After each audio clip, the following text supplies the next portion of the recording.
دعوني أناجي مولا جليلا بسم اللہ الرحمن الرحیم۔ موذی جانور یا دشمن سے حفاظت کا نسخہ۔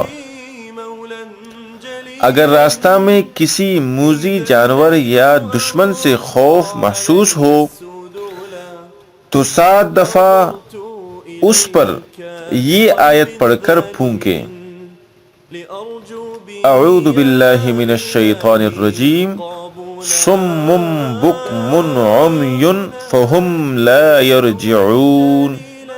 سورہ بقرہ آیت نمبر 18۔ انشاءاللہ آپ اس آیت کو پڑھیں گے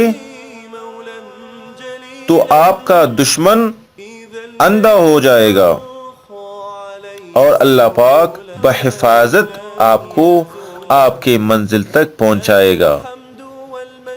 اللہ پاک ہمیں اس پر عمل کرنے کی توفیق عطا فرمائے۔ وما علینا الا البلاغ۔ وأنت الإله الذي لم يزل حميدا كريما عظيما جليلا